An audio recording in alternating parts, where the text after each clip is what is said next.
hizo falme zilizokaa pale juu. Hizo falme tunaziambia tuna jambo letu na Mungu. Toka hapo ndani, toka hapo. Kama mmekaa alizini, toka. Kama mmeleta magonjwa, toka. Kama mmeleta changamoto, toka. Kama mmeleta hiki, toka. Mmevizia watoto, toka. Mmevizia kanisa, toka kwa jina la Yesu.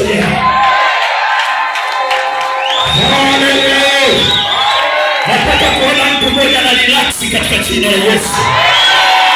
Nataka kuona mtu mmoja anasema ninabarikiwa katika jina la Yesu. Nataka kuona mtu mmoja anasema kupitia semina hii nimechomoka sasa. Nimetoka sasa. Sibaki kama nilivyo. Usibaki kama ulivyo. Yesu anaweza. Ana nguvu. Yesu anaweza. Biblia inasema kwa kupigwa kwake sisi tumepona. Sisi tumepona. Wanyakyusa wamepona. Wakinga wamepona. Wadengereko wamepona. Wasafa wamepona. Wanyakuru wamepona. Wangoni wamepona. Wemama wamepona. Wanene wamepona. Hata walioka hapa wamepona. Tazama, wanaopindua mchi wamefika Magogo. Kwenye ulimwengu wa roho hawakuoni hivyo ulivyo.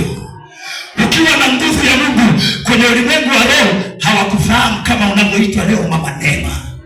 Kwenye ulimwengu wa roho ukiwa na nguvu ya Mungu unaonekana ni soja aliyekamili kabisa, mwenye silaha za Mungu ndani. Ndio maana kuna mtu mwingine anaweza kujaribu kupigana na wewe, akikushinda anaanza kutangaza kwa watu fulani ni mchawi.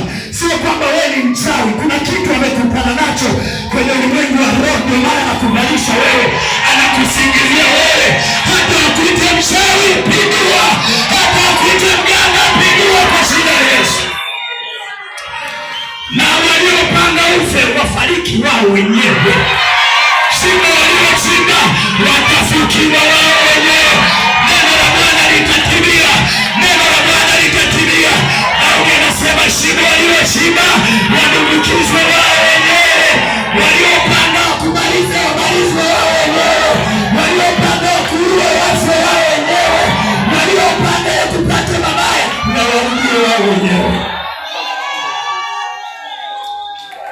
Ukipokea nguvu ya Mungu wewe ni mpinduaji. Na sisi hapa tulipo wote, unapotuone wote kwenye ulimwengu wa roho ni askari watenda kazi. Ni askari.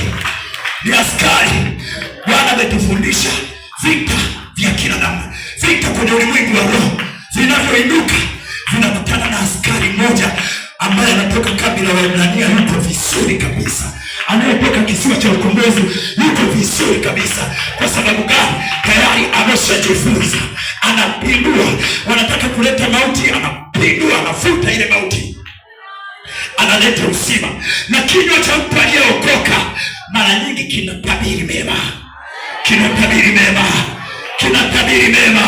Na jioni ya leo acha nikutabirie mema, wachawi washangae. Acha nikutabirie mema, adui zako washangae. Hebu pokea hatima ya maisha yako iliyo njema. Pokea hatima ya maisha yako iliyo njema. Haleluya.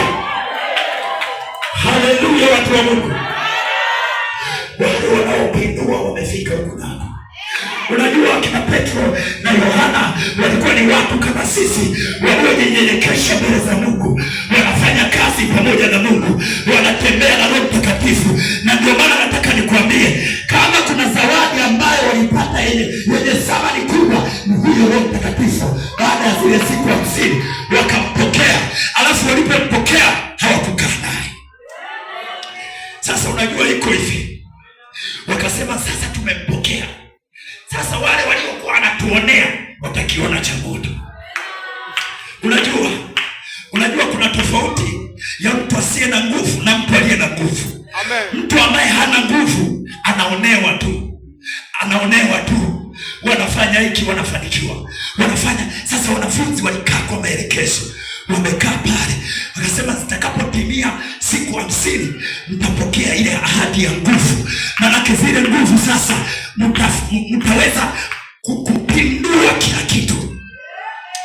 Ndio maana wakina Petro na Yohana, ndio maana mitume hawakuogopa tena sura ya mtu.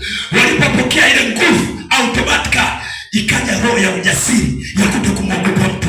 Biblia inasema walipokuwa wanaendelea kuhubiri, wakaona wanahubiri injili kwa ujasiri, wakiwaangalia ni watu wasio na elimu yoyote, lakini walikuwa hawana elimu ya duniani, walikuwa wanayo ile ya kule mbinguni.